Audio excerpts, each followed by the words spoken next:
गरीब की उड़ान। एक छोटे से गांव में एक सकूबाई नाम की औरत रहती थी। उसका एक बेटा भी था राजेश, जो कि पढ़ाई में बहुत होशियार था। सकूबाई के पति के गुजर जाने के बाद सारी जिम्मेदारियां सकूबाई के कंधों पर आ गई थी। वह किसी के घर बर्तन मांजती तो किसी के घर खाना बनाती थी। उसका बेटा भी उसके साथ ही जाया करता था। वहाँ बैठे बैठे वह अखबार पढ़ा करता था। एक दिन जब वह अखबार पढ़ रहा था तो एक औरत आकर बोली, अरे राकेश, अखबार पढ़ने तू कौन सा बड़ा अफसर बन जाएगा, जाकर अपनी माँ का हाथ बटा। राकेश बोला, मालकिन मैं बड़ा अफसर बनना चाहता हूँ। हम किताबें नहीं खरीद सकते, इसलिए यह अखबार पढ़कर जानकारी प्राप्त कर रहा हूँ। मालकिन जोर जोर से हंसने लग गई। यह देखकर सकूबाई अपने बेटे को लेकर घर चली गई। उसके बाद उसने शादियों में रोटी बनाने का काम शुरू कर दिया। वह सुबह 3 बजे उठकर 15 से 20 किलो रोटियां बनाती थी और राकेश भी सुबह उठकर अपनी माँ का हाथ बटाता था और फिर पढ़ने बैठ जाता था।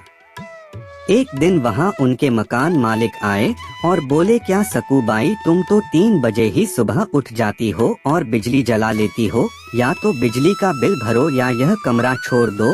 यह बोलकर मालिक गुस्से में चला जाता है। राकेश लालटेन लगाकर पढ़ाई करने लगा और सकूबाई भी उसी में गुजारा करने लगी। ऐसे ही कई सालों तक राकेश पढ़ता रहा और हमेशा अव्वल नंबर लाने लगा। राकेश की लगन देखकर उसके गुरुजी ने उसे दिल्ली जाने की सलाह दी और खर्चा भी खुद उठाने की जिम्मेदारी ली।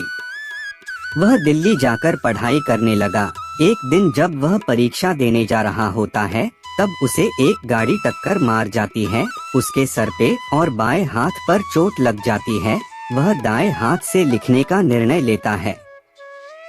वह अपने पूरे साल को बर्बाद होने से बचाकर परीक्षा देने के लिए निकलता है। वहां जाकर उसने परीक्षा दी और फिर बाद में अस्पताल जाकर अपना इलाज कराया। राजेश ने वहां भी अपनी पढ़ाई जारी रखी और इंटरव्यू दिया। इंटरव्यू देने के बाद वह अपने गांव वापस लौट जाता है। थोड़े दिन बाद उसकी माँ अखबार खरीद कर लाती है और राकेश को अपना रिजल्ट देखने को कहती है। राकेश खुश होकर बोलता है, माँ, मैं पास हो गया, मैं अफसर बन गया। उन दोनों की आंखों में आंसू आने लग गए। तो दोस्तों, इस कहानी से आपको पता चला होगा कि हमें हमेशा अपना लक्ष्य प्राप्त करने के लिए मेहनत करते रहना चाहिए। दुनिया चाहे हम पर हंसी उड़ाए, लेकिन हमें कभी हिम्मत नहीं हारनी होती है और हमेशा लक्ष्य पर ध्यान देकर जीत हासिल करनी होती है। ये स्टोरी आपको कैसी लगी, नीचे कमेंट में हमें जरूर बताएं। इस प्रकार की रोचक कहानियों को सुनने के लिए हमारे इस चैनल को लाइक, शेयर और सब्सक्राइब करें और हाँ, बेल आइकन जरूर दबाएं ताकि रोचक कहानियों का नोटिफिकेशन सबसे पहले आप तक पहुँचे।